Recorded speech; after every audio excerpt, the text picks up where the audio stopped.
Hello friends, welcome to your YouTube channel. Please अभी तक जिसने अपने चैनल को लाइक और सब्सक्राइब नहीं किया तो प्लीज़ आप इसको लाइक कीजिए, सब्सक्राइब कीजिए और प्लीज़ बेल आइकन को दबाइए ताकि आपको वीडियोस के लेटेस्ट अपडेट मिलते रहें। आज हम करेंगे पार्टनरशिप फॉर्म। इसका हम फर्स्ट चैप्टर स्टार्ट कर चुके हैं। तो आज हम इस वीडियो में कैरेक्टरिस्टिक और राइट्स पढ़ेंगे। किसके? हम पार्टनरशिप के राइट्स और कैरेक्टरिस्टिक्स पढ़ेंगे। आज देखिए, फर्स्ट, 2 और मोर पर्सन। देखिए, अगर जिसने अभी तक इसकी पहले वाली वीडियोस नहीं देखी तो प्लीज़ आप जाके वीडियोस प्लेलिस्ट में देख सकते हैं। और न्यूमेरिकल भी धीरे धीरे सारे न्यूमेरिकल्स की वीडियोस अपलोड होएगी। प्लीज़ कुछ टाइम वेट करिए, आपके न्यूमेरिकल्स भी इसके सारे हर टॉपिक धीरे धीरे अपलोड होएंगे। तो प्लीज़ अगर जिसने पहले वाली वीडियोस नहीं देखी तो आप प्लीज़ वीडियोस में जाके देख सकते हैं। Let's start. देखिए, 2 और more person, there must be at least 2 person. देखिए, पार्टनर्स कैसे बनते हैं? जहाँ पे कम से कम एक से ज़्यादा लोग हो वही पार्टनर्स कहलाते हैं। ये तो थोड़ा एक सिंगल बंदा बैठा है कि वो कहेगा पार्टनर है, नहीं ना। तो ये कॉमन टू अंडरस्टैंड है कि क्या कह रहा है। 2 और more person, there must be at least 2 person. एक से ज़्यादा तो होने चाहिए पार्टनरशिप में, तभी तो वो पार्टनरशिप कहलाएगी। ये थोड़ा कि एक ही बंदा है कि नहीं वो पार्टनर है, नहीं ना। अगर एक से ज़्यादा होता है तभी उसे पार्टनर कहलाया जाता है ना। तो वैसे ही बिजनेस पार्टनरशिप फॉर्म तभी कहलाती है जब एक से ज़्यादा बंदे ने उस अपने बिजनेस में फॉर्म में अपनी कैपिटल लगाई हो, तो वही पार्टनरशिप कहलाती है, पार्टनरशिप फॉर्म कहलाती है। देखिए, partnership act does not specify the maximum number. जो देखिए, पार्टनरशिप एक्ट आपने डेफिनेशन अगर पढ़ी हो तो उसमें पार्टनरशिप एक्ट ने डिफ़ाइन किया डेफिनेशन। तो उसमें उसने कोई ये नहीं बताया कि मैक्सिमम नंबर ऑफ़ पर्सन कितने होने चाहिए। किसमें? पार्टनरशिप फॉर्म में कितने होने चाहिए। बट जो सेक्शन 4 सॉरी जो सेक्शन 464 है इंडियन पार्टनरशिप एक्ट में 2013 में, उसमें ना उसने कहा है नंबर ऑफ़ पार्टनर मैक्सिमम ना 50 to 200 होने चाहिए मैक्सिमम। पब्लिक और प्राइवेट का दोनों का बता रही हूँ, 50 to 200 दोनों होने चाहिए। ठीक है, 50 तो मैक्सिमम होने चाहिए, 200 तक भी हो सकता है अगर प्राइवेट कंपनी की बात करें तो। इसमें नहीं बताया, बट मैंने अगर आप गूगल भी करके सर्च कर सकते हैं तो उसमें 50 to 200 ही कहेंगे। एग्रीमेंट, देखिए, सबसे इम्पॉर्टेंट एग्रीमेंट होता है। अगर आप किसी से घर भी लेते हो अपना, तो अब कोई रिटर्न एग्रीमेंट के प्रूफ पे लेते हो ना। तो वैसे ही कोई भी आप एग्रीमेंट करते हो, कुछ भी करते हो, अब एग्रीमेंट के बेस पे करते हो। समझिए, देखिए क्या कह रहा है ये। Partnership is the result of an agreement. Partnership क्या है? एक एग्रीमेंट है, result of an agreement. Agreement के बिना पार्टनरशिप नहीं हो सकती। एग्जाम्पल से भी समझाऊंगी, पहले एक बार पढ़ लेते हैं फिर मैं एग्जाम्पल से समझाऊंगी ताकि आपको और अच्छे से क्लियर हो। It must come into existence by an agreement and not by the operation of law. ये ना एग्जिस्टेंस ऑफ एग्रीमेंट से होता है, ना कि कोई लॉ से नहीं बनता है एग्रीमेंट।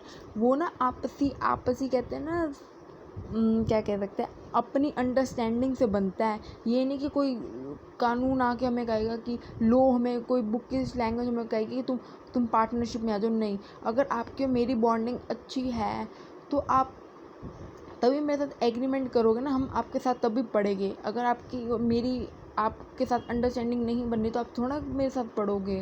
अगर आपके मेरी अंडरस्टैंडिंग बन रही है तभी आप मेरे साथ पढ़ना पसंद करोगे ना, नहीं तो आप किसी और के पास चले जाओगे पढ़ने के लिए। तो वैसे यही होता है कि पार्टनरशिप वही बंदा करता है, एक दूसरे उसी पार्टनर के साथ करता है जिसकी बॉन्डिंग बनती हो, नहीं तो नहीं करता। कोई लो थोड़ा के कहेगा कि नहीं जो मर्जी करो, तुम अपने पार्टनर इसी से पढ़ना तो तुम्हें इसी से पढ़ना, नहीं ना। तो वैसे ही होता है कि एग्रीमेंट होना चाहिए उनका, म्यूचुअल एग्रीमेंट, अपनी अंडरस्टैंडिंग से होता है, कोई लॉ के फोर्स में नहीं होता। ऑन द कॉन्ट्रेरी है Hindu agreement. Undivided family come into existence and law of operation not by an agreement.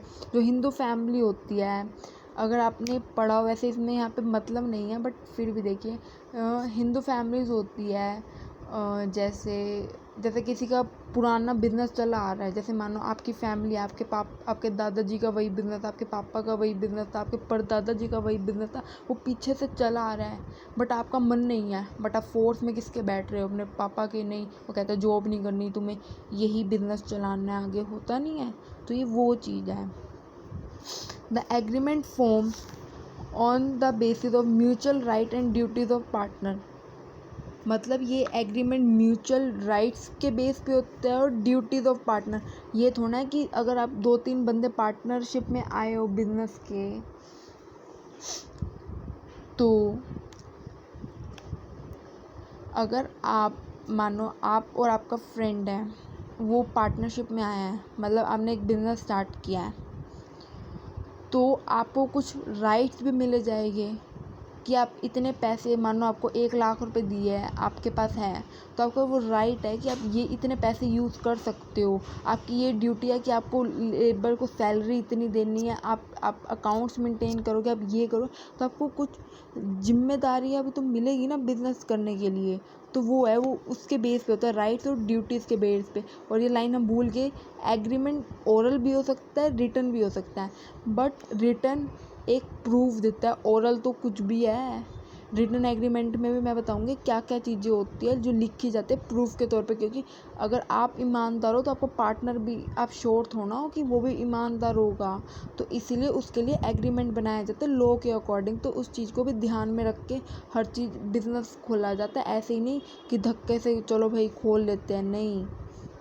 देखिए, existence of business and profit motive. यार ये तो कॉमन सी बात है, जहाँ पे प्रॉफिट मोटिव आ जाए तो आपको समझ लेना चाहिए। कोई भी बंदा आज के टाइम में बिना प्रॉफिट, बिना पैसा कमाए कोई भी काम नहीं करता। एक प्लेट भी उठा के नहीं रखता बिना प्रॉफिट के। कहेगा मेरा फ़ायदा है प्लेट उठाने में, तभी मैं उठाऊंगा ना, फिर मेरा क्या फ़ायदा। तो हर चीज़ में आजकल सारे क्या, पैसे के बिना कुछ भी नहीं करता। तो इसलिए कौन, जहाँ पे प्रॉफिट मोटिव याद रख लेना, कहीं भी ना घुसे तो प्रॉफिट घुसाना, जहाँ पे प्रॉफिट है वहीं पे कुछ काम होगा। तो देखिए, partnership can be form for the purpose of carrying of some business with the intention of earning profit. वही बात कह दी ना उसने, विद द इंटेंशन, बिजनेस तभी कैरी करेगा जब उसका पर्पस क्या होगा, इंटेंशन क्या होगा, अर्निंग प्रॉफिट का, नहीं तो वो नहीं करेगा। और क्या आना चाहिए, मस्ट बी लीगली होगा तभी वो माना जाएगा। अगर कोई आपका पार्टनर फ्रॉड करता है ना, तो वो आपके नुकसान के लिए लाइबल होगा। अगर आप लीगली वो नहीं करते तो आपको गवर्नमेंट, आपको लॉ, आपको पैसा भी नहीं दिला पाएगा। तो इसलिए हर चीज़ लीगली होनी चाहिए। The joint ownership of sum property by itself can not be called partner. मतलब अगर आपकी कोई जॉइंट प्रॉपर्टी है, वो थोड़ा पार्टनर कहलाएगा।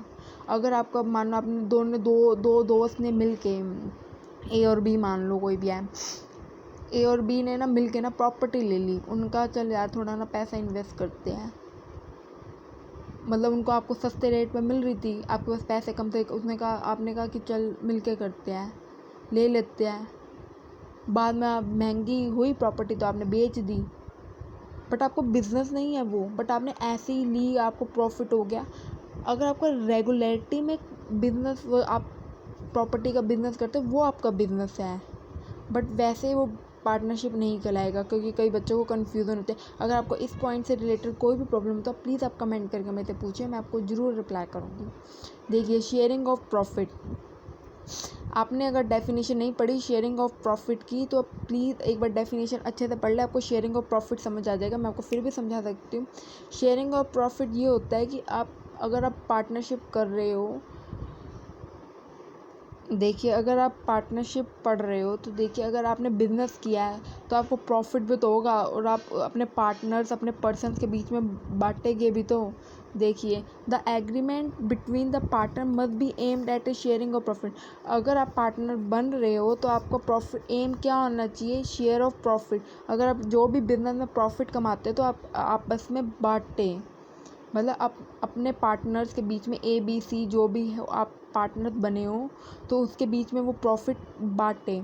If some join the hand for a charitable activity. Charitable मतलब कोई दान कर दिया आपके बिजनेस में किसी ने, कि कोई कहता है मेरे पास बहुत पैसा है, मैं आपके बिजनेस में ना लगा सकता हूँ, आप ले लो, मेरे को उसमें तो कोई प्रॉफिट नहीं चाहिए, वो पार्टनर नहीं कहलाएगा, वो बस उसने चैरिटी किया, आपको फ्री में दान करा। Further if a partner is drive of his due share of profit of business can not be partner. किसी ने कोई राइट कोई ऐसी प्रॉफिट दे दिया आपको अपने बिजनेस का, वो पार्टनर नहीं कहलाएगा। उसने कहा नहीं मेरे को नहीं चाहिए, मेरे पास बहुत पैसे हैं, तुम कर लो, जब मेरे को चाहिए होगा ना मैं मांग लूँगा, बट वो पार्टनर नहीं है। जो आपके लॉस में आपका लॉस शेयर ना करे, जो आपके फर्म में लॉस हो वो शेयर ना करे, मतलब लॉस आपके साथ बांटे ना। अगर आपके बिजनेस को लॉस होता है कोई भी, वो आपके साथ बांटे ना। मतलब एग्जांपल से समझते हैं, मान लो आपके बिजनेस में ना कोई चोरी होगी 10 लाख की। अब कोई भी लॉस होता है ना, कोई भी फर्म में लॉस या कोई भी थेफ्ट या कुछ भी होता है, तो ना पार्टनर्स ही ना रिस्पॉन्सिबल होते हैं वो लॉस बांटने के लिए। तो वो पार्टनर्स आपस में बांटते हैं, लेबर से उससे थोड़ा लेके। तो वो अपने आप में बांट लेते हैं। बट एक पार्टनर कहता है मैं लॉस नहीं उठाऊंगा, मैंने इतने 20 लाख रुपए बिजनेस में लगाया, तुम सबसे ज़्यादा तुमने 10-10 लाख रुपए लगाए, मैंने 20 लाख रुपए लगाए, मैं क्यों लॉस उठाऊं, मैंने लॉस उठाने के लिए, तो वो पार्टनर नहीं कहलाएगा। तो इस बात को भी ध्यान रखना। It may be agreed between the partners that one or more them to shall be a liable हो। पार्टनर वही होता है जो प्रॉफिट और लॉस के लिए दोनों के लिए लाइबल हो।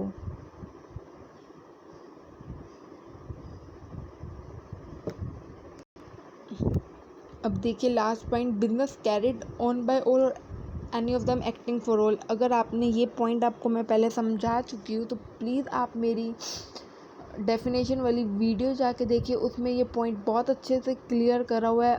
और अगर आपको नहीं मिलता तो मैं डिस्क्रिप्शन में उसका लिंक ऐड कर देती हूँ, तो प्लीज़ डिस्क्रिप्शन में प्लीज़ इस वीडियो का लिंक देखिए, आपको ये पॉइंट बहुत अच्छे से समझ आ जाएगा और आप कभी कभी नहीं भूलेंगे इस पॉइंट को। तो अब राइट्स पढ़ते हैं। राइट्स क्या होता है? राइट्स क्या आता है? राइट्स ऑफ पार्टनर के राइट क्या है? Every partner has right to share profit और लॉस इन द, मतलब हर पार्टनर का क्या राइट है कि वो बिजनेस का प्रॉफिट और लॉस में हकदार है, हिस्सेदार है। Every partner has right to take a part in conducting, हर पार्टनर का राइट है वो बिज़नेस की एक्टिविटीज़ में, उस अपनी बिज़नेस में हर एक्टिविटी में पार्ट ले, हर बिज़नेस की खबर रखे। खबर रहते है ना कि क्या हो रहा है, क्या नहीं हो रहा, क्या करना है, मेरी क्या ड्यूटी है, वो उसमें वो करे। और partner has right to concern matter. देखिए पार्टनर का क्या राइट है कि वो एक दूसरे से ना मैटर, कोई भी प्रॉब्लम है, कोई भी बिजनेस में एक्टिविटी या कुछ भी चेंज हो रहा है, कुछ भी हो रहा है ना, वो एक दूसरे से कंसल्ट करे, हमें इस पे क्या करना चाहिए। घर में जैसे होता है ना, फादर होता है, कुछ चेंज कराना है घर में या कोई भी प्रॉब्लम होगी तो एक दूसरे से सलाह मशवरा नहीं कहते कि इससे ले लेते हैं, फैमिली मेम्बर से बात करके देखते हैं, तो वैसे ही every partner has right to inspect and have a copy of account. हर पार्टनर का ना राइट है कि अपने सारे अकाउंट जो बिज़नेस में पैसा लें, इधर उधर अकाउंट्स होते हैं ना, वो एक एक कॉपी अपने पास रखे और देख के हर 15 दिन बाद कि हो क्या रहा है हमारे बिज़नेस में। देखिए every partner has a right to disallow the admission of a new partner. देखिए इसका मतलब क्या है कि every partner has right to disallow the admission, मतलब हर पार्टनर के पास ना राइट है कि कोई नया पार्टनर, अगर हमारे मानो ए और बी पार्टनर है, एग्जांपल समझे, जैसे मानो ए और बी पार्टनर है और सी ना आपके पार्टनरशिप में आना चाहता है, आपके साथ आना चाहता है, तो आपके पास अगर राइट है कि आप उसको आने से रोको। उस आपकी देखिए ए और बी पार्टनर है, बी का ना दोस्त है सी, वो चाहता है कि मैं ना तुम्हारे साथ पार्टनरशिप में आऊँ। अगर ए चाहता है ना तभी वो आ सकता है, बी के चाहने से कुछ नहीं होता। ए और बी अगर दोनों चाहते हैं ना सी आए तब भी आ सकता है। अगर ए ने कह दिया ना नहीं आ सकता तो सी नहीं आ सकता। तो हर पार्टनर के पास every partner has right to disallow, अगर वो चाहे तो आ भी सकता है नया पार्टनर और वो चाहे तो नहीं भी आ सकता नया पार्टनर। वैसे इसके ऊपर एक पूरा partner admission of new partner के ऊपर चैप्टर है, तो आप पढ़ेंगे उसमें बहुत अच्छे से क्लियर होगा। तब ये समझे कि हर पार्टनर के पास मर्जी है कि वो अगर कह देना ये नहीं हो सकता तो नहीं हो सकता, बेशक दूसरा पार्टनर लाख कोशिश कर ले, क्योंकि दोनों पार्टनर के पैसे लगे, एक के पैसे नहीं लगे। Every partner has joint owner of partnership property. हर एक पार्टनर एक जॉइंट ओनर है किसका, पार्टनरशिप प्रॉपर्टी का। उसके प्रॉपर्टी पे दोनों का हक है, ऐसे नहीं एक का हक नहीं, एवरी पार्टनर का हक है, हर पार्टनर का हक है। अभी देखिए ये पॉइंट भी इंपॉर्टेंट है, ये आपके न्यूमेरिकल में बहुत ज़रूरी पॉइंट है, ज़रूरी कहते हैं इंपॉर्टेंट पॉइंट है, ये वो पॉइंट है। If a partner has given a loan to a firm, अगर एक पार्टनर ने फर्म को लोन दिया है, he has right to receive interest. कौन, पार्टनर हकदार है इंटरेस्ट लेने का, किससे, फर्म से हकदार है, एट ए एग्रीड रेट में, जो एग्रीड रेट पे। अगर देखो आप बैंक से लोन लेते हो तो आपको एक वो लोन की रेट बताते ना, इतने % आपको इंटरेस्ट देना पड़ेगा बैंक को, तो उस एग्री रेट पे वो पार्टनर इंटरेस्ट लेगा, किससे, फर्म से। और अगर उनके बीच में रेट डिसाइड नहीं हुई, वो भूल गए, तो फिर क्या होगा, नोट एग्री रेट डिसाइडेड, तो 6% तो इंटरेस्ट उसको देगा ही देगा। कौन, बिजनेस पार्टनर को देगा ही देगा। कितने %, 6%। इसको भूलना मत, ये बहुत इंपॉर्टेंट पॉइंट है, प्लीज़ इसको भूलना मत। 6% अगर रेट नहीं दी हुई, किस पे, इंटरेस्ट पे रेट नहीं दी हुई। I hope so you like my video. I hope